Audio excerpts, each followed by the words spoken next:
Hey, what's up guys, it's SirTagCR, and today we're back again with the best giant player in Clash Royale right now, Levy. Levy is currently 74 in the world, but he has been as high as number 16 with giant, and that is just unbelievable. Levy always finishes top 100, and he just plays giant better than anyone I've ever seen, so let's go jump straight into some matches and break down why he plays giant so well. And if you're not already, you can support me in the shop by using creator code SirTag. By using creator code SirTag in any Supercell game, I get a percentage of all money spent at no extra cost to you. It supports the channel, it allows me to spend more time on videos, and I really appreciate it. In the very first match that Levy is going to be playing, he is going to be playing against a giant executioner deck, and he told me right out of the gate it is very difficult to ever break through with a giant into that. Simply because if your opponent has executioner and double princes, it's a lot of damage per second, so Levy will not be able to break through with the giant. He's going to have to get all of his chip damage with the miner if he wants to win. So if you can't break through with the giant with this deck, you can always break through with the miner, and that is one of the reasons that giant miner is a lot better than regular giant decks at the moment. So Levy is going to go start with a giant in the back, then he goes in for a hunter. Your best defensive card in this deck is going to be the hunter. It has the highest damage per second, and that is what you want to be using on defense primarily over the Night Witch, because you're just going to have better counter pushes and you're going to be able to save more elixir, and then the Night Witch will be able to be saved primarily for offensive uses instead of just getting it damaged and then throwing a giant in front of it and then not being able to really get the most out of it. So Levy right now is starting off the game really bad. Like, this is a horrible situation to be in. So let's see how he comes back. He took a ton of damage right there in an awkward card cycle, and he's even elixir right now with an executioner coming at him, and he's still going to have to respond to it because guess what? His opponent was good enough to go in for a miner with a 1 HP executioner. Levy's going to go for a log. If you guys noticed where he dropped that log, it was on top of the miner and on top of the executioner. The best players in the world like Levy will always get value out of their spells, and they will always make sure that they hit everything they possibly can. So that's one thing to take away from that. He's going to go for a hunter on offense just to support because he knew that his opponent was going to go for a mega minion. It's extremely important to pay attention to your opponent's card cycle and realize when you can get damage. So yeah, this is what we were talking about before. It's hard to really get that much damage with the giant. The giant was going to be cleaned up. So what did he do? He went in for a miner to finish off the tower. Really well played by Levy, guys. Unfortunately, he will lose the tower on the right. There's no way to stop that. The one thing that he does have to look forward to is he's not in the worst situation anymore. He is going into a very high damage per second matchup where they are matchup favored, obviously, with the executioner and prince going same lane. However, he is in a situation that was considerably better than the last one, where he was down at 700 HP and his opponent had a full HP tower. So since he's playing against executioner, he's going to try to redirect it, and he's going to try to kill it where all of his units are spread out. The executioner is targeting the giant, not hitting the Night Witch, and he made sure that his hunter was off to the side, so his opponent, if he somehow weirdly had a tornado, because he shouldn't be able to afford having tornado with this deck, would not be able to group everything up. So right now at this point, Levy is trying to counter push. He's not going to be going all in unless he has a calculated play. Notice he went all in because he had enough elixir for the miner. He defended first, then he followed up without aggression because he was able to build up a lot of elixir.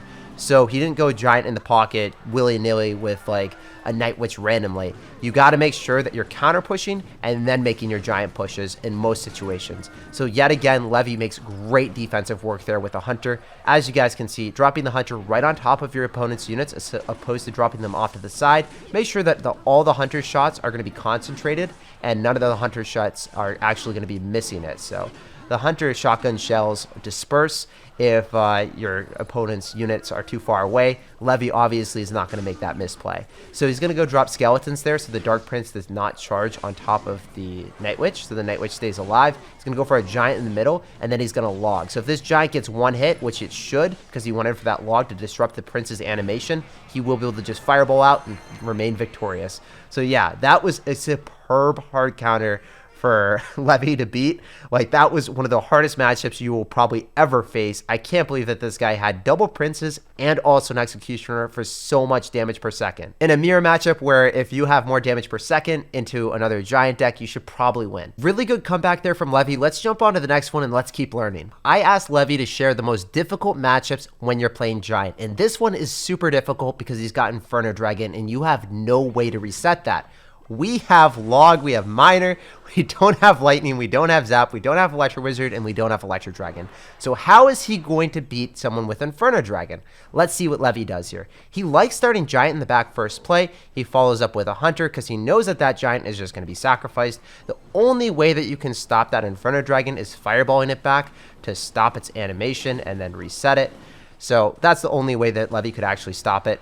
Fortunately for him, he is always going to be careful and realize when the opportunity to go in for that Giant plays, it's gone, right? You go for a Giant at the river, or it's crossing the river, and there's an Inferno Dragon cycled, he's not going to support it. He dropped the Hunter really far back. He recognized that he had to focus on defending, and he just forfeited that -1 elixir trade there. So really important to realize if you run against Inferno Dragon, do not support your Giant push early on.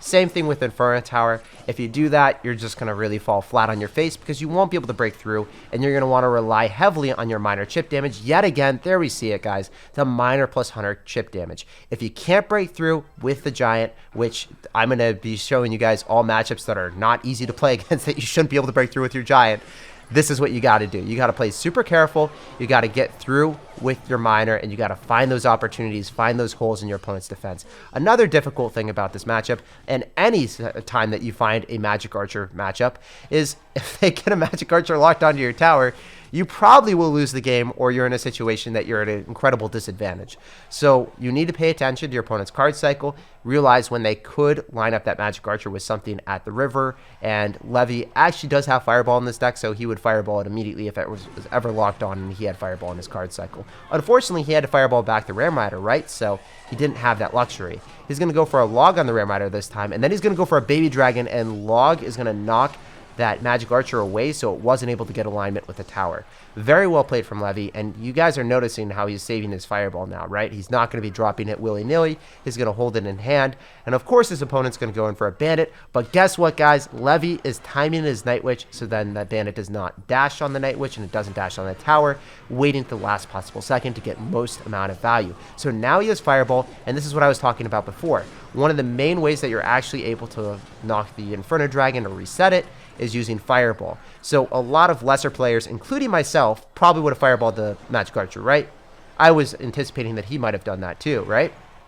But Levy's just way better. He goes in for the Fireball on the tower, hitting the Inferno Dragon, allowing the Giant to stay alive longer, and also hit another unit there as well. So you guys have to understand that this Giant deck is going to take practice and realizing the situations that you have to Fireball and the other ones that you don't. But you can definitely Fireball the Inferno Dragon in that situation that we just learned, and you can go in for a Miner on top of the Magic Archer. That's a really cool play that was just found out right there, guys.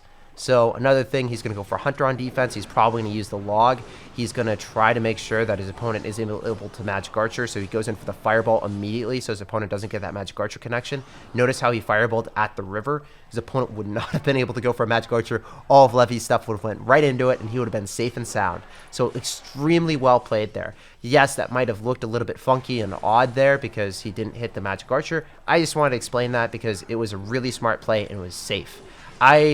Personally, when I look at plays and when I look at players, I try to look at players that will make calculated plays and make the safe play in most situations, opposed to players that would, you know, just be like, oh, this play worked out, I Fireballed and I hit something randomly. No, that was like a play that was calculated, and in every situation that was the right play. Even if it didn't work out, he didn't hit the Magic Archer, it still was a good elixir trade for him there. And one of the best things about this deck, as we saw from Levy in the last seconds of that game, is he's able to go in for the Miner Fireball Log and finish off towers so quickly because this deck has such a fast cycle and triple elixir. Your opponent's potential for direct damage quite often will not be anything similar to what you have. So let's get right into the last game from Levy here. He is going to be cycling Log at the start at the exact same time his opponent goes in for a Skarmy. That is unfortunate luck, but guys, we got the Skeletons.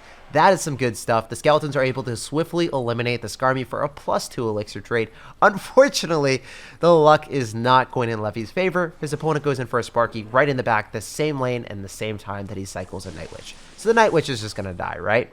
So one of the things that Levy told me is it's really difficult to defend against the Sparky when you're running this deck.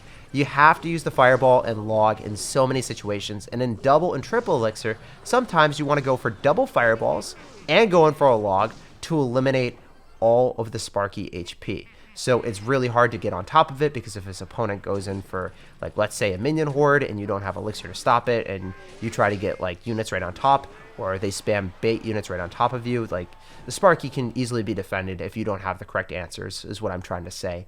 So right now, Levy is looking at this situation and he's like, okay, if I go in for some really aggressive giant plays, he's going to potentially go in for a mini P.E.K.K.A. If he goes in for a Skarmy, I need to make sure that I have login cycle. So he is not going in for this push unless he has login cycle, because he knows his opponent has Skarmy. He is definitely going to log that, and he's going to force out way more elixir from his opponent. One other thing that I learned from Levy in this matchup when I was asking him, because this matchup admittedly is one of the bane of anyone's existence. If you're running a giant deck and you don't have Electro Dragon or Electro Wizard or Zap or any way of resetting, I don't know how you beat Sparky consistently. You just have to be insanely good like Levy. So he told me, you got to use giant on defense in a lot of situations that are pretty uncomfortable for you, right? So if you're not able to use a suitable tank, or you are trying to drop skeletons on top of your opponent's Sparky, sometimes your opponent will make predictions, and they'll be really aggressive. They'll go in for Barb Barrels, or they'll go for preemptive zaps on top of your skeletons, so you'll actually have to even drop those off to the side, as we saw from Levy. He held on to it for the last possible second. Then his opponent dropped arrows, and then he's like, wait, my opponent could go in for a zap, right? I can't drop my skeletons right on top, because if he went in for a preemptive zap on top of the skeletons, then guess what happens, guys? Levy loses the game, the Sparky hits the tower, and it's just over, right? So another thing that we're going to notice in this matchup, whenever Levy goes in for a fireball on top of those minion horde, or the minion horde, he's going to try to take advantage of that. He's going to try to go in for Baby Dragon. He's going to try to go in for Night Witch, because then his opponent doesn't have minion horde in cycle. He's not going to have a way of tanking for the Baby Dragon and the Night Witch and all of that stuff easily, and then getting the Baby Dragon killed with a high damage per second of the minion horde. If the minion horde isn't able to get on top of the Baby Dragon, there is no way for his opponent to kill it. So he went in for the fireball on top of the minion horde. The Baby Dragon stays alive. Then he goes in for a miner plus log, because if his opponent is going to go in for a Skarmy and he's preemptively logging, then there's no way for his opponent to reliably get that much value from it, right? There is no chance that he's going to drop a miner and then get Skarmied if the log is already rolling in. So that was guaranteed minor chip damage. I love how he protected his Baby Dragon and made sure, like, he took advantage of it, because when you're playing these difficult matchups, there might be one silver lining here for you. And the only silver lining in this matchup for Levy is that the Baby Dragon is extremely hard for his opponent to deal with. As a result, he took advantage of that, fireballed the minion horde, the only answer to the Baby Dragon, took advantage of that and got the Baby Dragon's value to demand a huge response from his opponent. So again, guys, Sparky is just going to be a complete menace. He has to eat that, because he needs to be able to save elixir to defend the huge push here. So a sign of an amazing player is sacrificing damage when they need to.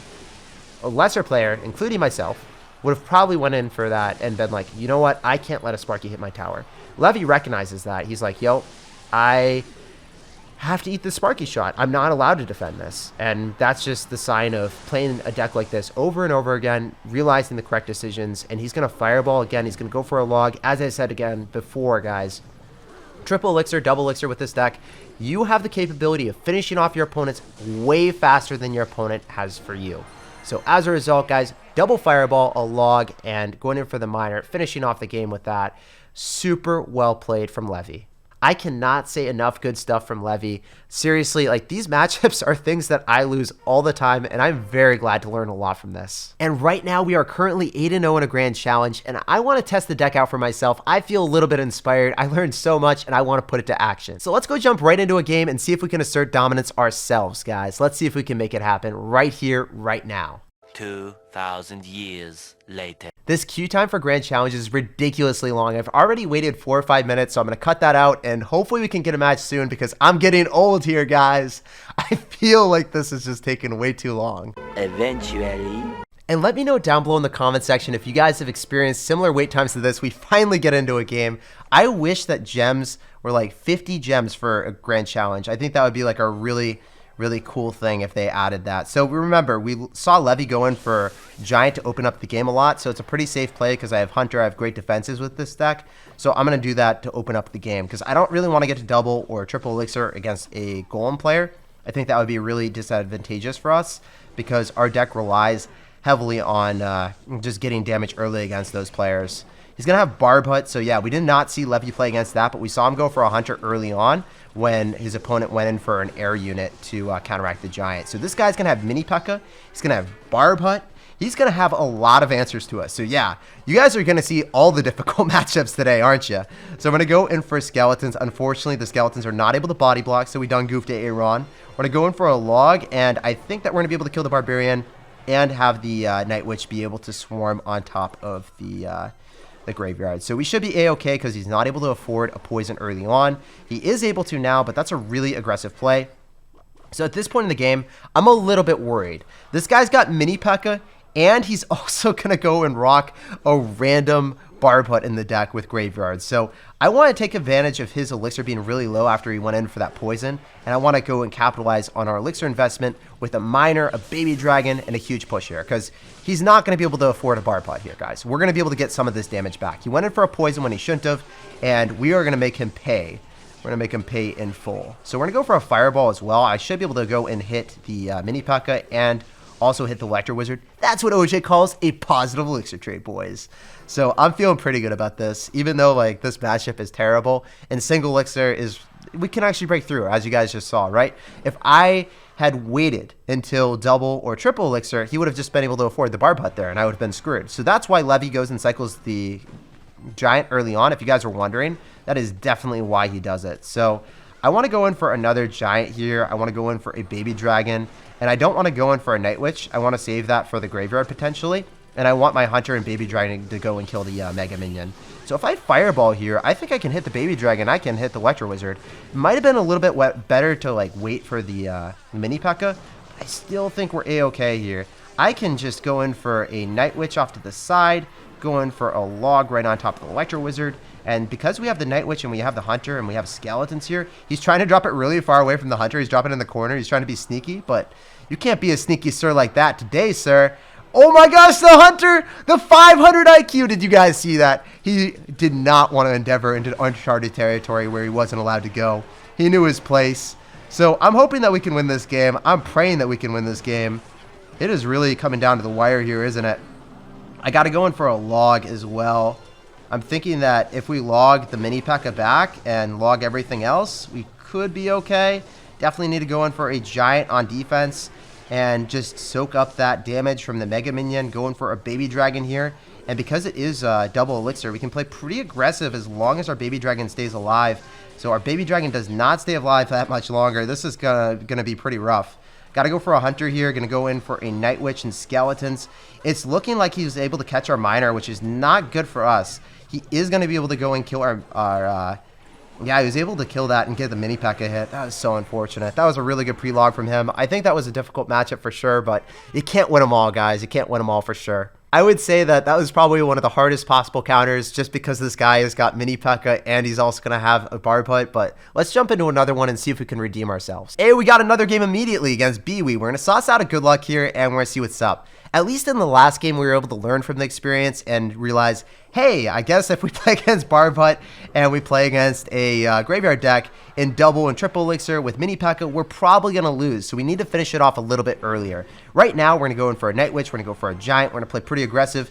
And I can go for a Fireball because that's going to allow us to hit the Night Witch and hit the Baby Dragon. He's going to be forced to go in for Tornado, but I'm wondering if those bats will still be able to kill his Night Witch. Yeah, it looks like that's going to be the case, and we might even be able to finish off the Baby Dragon. Let's go, guys. That is really stupendous for me. So he has Tornado. He's got Night Witch. He's got Baby Dragon. I think we're playing against Golem. So yet again, a very difficult matchup in double and triple Elixir. But if we play aggressive and single, I think we can probably win it. So what I want to do here is I want to go in for Skeletons and Miner. He doesn't have Tornado, so we can drop our Miner in a spot that is difficult for him to deal with. And then we can go in for a Hunter and just go same lane as the Golem. Because we go Hunter same lane as the Golem, we know that it's going to be able to damage it down. And we should be able to go in for a Night Witch here as well. Go in for a Giant if he goes in for any more spam. But I don't want to give him too much lightning value, so I'm not going to go in for our Night Witch immediately. I'm going to wait and see if he wants to continue to spam. Then we'll go in for our Giant here just so the Night Witch is not going to be just decimated to shreds. But I think that we don't have to spend any extra Elixir. I think that it'll be A-okay. Yeah, that went really, really well for me. So now I can go in for a Miner, I can go in for a Night Witch, and we have a huge counter push. We have Baby Dragon, we have Hunter, we have Miner, we have the whole shebang coming at him, baby. So that was really good that he actually was not able to hit everything with the lightning. But yet again, guys, we're finding ourselves into a difficult matchup. I'm glad that we watched Levy play so many difficult ones, so now my confidence is a little bit higher up. Even though we lost that last one, I still think that we can bounce back here and capture a W. So I'm going to go in for... probably just going for a Hunter here and build up a bigger push opposed to going in for Log and Skeletons because he's down a lot of Elixir after that. He spent a lot of Elixir there. I can go in for a Baby Dragon, go for a Giant immediately at the river. And I think that we might be able to just take his tower here. I think that there's a low probability of him being able to defend this. If we go in for a Fireball plus Log, it does kill, but I'm thinking that our best bet is just to play a little bit more defensive here with the Hunter and then try to make counter push after because it's guaranteed that we're going to take the tower, right? That right-hand tower will fall as long as we go in for another Giant. If he wants to go for a Hunter, we can go in for our Giant at the river. We can go in for a Night Witch here. And the Giant will be able to take out the tower if we go in for a Miner. There's just no probability of him defending this. If he tries to go for a Tornado to stop the Giant, then we go in for a Fireball, and we take the tower that way. Baby Dragon's actually going to clutch up and take the tower anyway. And now we're up damage in left-hand side. The unfortunate thing is the Lightning is actually able to kill our Hunter, so I have to be a little bit more careful, never dropping my Night Witch, not giving him that type of value. But I can Fireball, and I can Log to kill his Night Witch. So then... we get damage on the tower, we evaporate the bats, so not too many spawn, and if he goes in for a mini P.E.K.K.A like that, we can just stop it from crossing the river, finish it off a little bit quicker, and go in for Fireball value if he continues to spam. So yeah, he's going to spam really hardcore again. This is what I like doing. I love going in for the Fireball, I love going in for the Log, and going in just defending from the air units with our Hunter. So I haven't played this perfectly. I think that the Giant there was a little bit bad when I dropped it, but we're going to go Giant in the middle because we still have a Hunter alive. And I think that our best bet is just getting that Hunter splash damage if we can. It only gave us one hit. Not too bad, but could have been a little bit better. We're going to go for Baby Dragon. He's going to go for Golem in the pocket, which is super aggressive, my man. I think he's probably going to Log here. We'll have to wait and see. I want to go for a Hunter up high, just in case he decides to go in for Lightning. I don't want him to be able to hit everything. And I could go in for a Giant, so then the Baby Dragon locks onto that afterwards. So we have a Night Witch spawning bats. We have a Hunter coming at him. We have a Baby Dragon. We have a lot of stuff, man. And if I Fireball on top of the mini P.E.K.K.A as well, that'd be great. But it looks like it's not going to happen. I still can spam him a little bit more aggressively than he can spam me. So there is that. I assume that he's going to go for a Giant. So, or a, yeah, a Golem, sorry. So we want to go in for our Giant. We want to go in for Skeletons here. I need a Fireball, and I probably want to Log if I can. But if I Log on top of the Golem and bounce it back, yes! Oh, man, I didn't know. I didn't know if that was going to work or not. But yeah, that was ridiculous, man. We got so many difficult matchups there. We got that Barb Hut mini P.E.K.K.A deck, and then we get that Golem plus Tornado and Night Witch deck with Lightning that kills our Hunter. So yeah, there's a lot of difficult matchups for this deck, but you can definitely overcome them if you play correctly. And I think that I could have won against the Graveyard one too if I just played a little bit better. It's just awesome playing against people better than you, and then incorporating that stuff into your own gameplay can help you improve and just give you more confidence to play the decks that you want to play. If you guys enjoyed this video, make sure to sauce out a fat thumbs up on it. And if you guys aren't already subscribed to the channel, what are you doing with your lives? Hit that sub button today. So a huge shout out to Levy for coming on the channel. Make sure to go follow him. His link for his Twitter will be down below in the description of the video. Thanks for watching. Thanks for chilling with me. I hope you have a fantastic rest of your day, and I'll see you guys in the next video.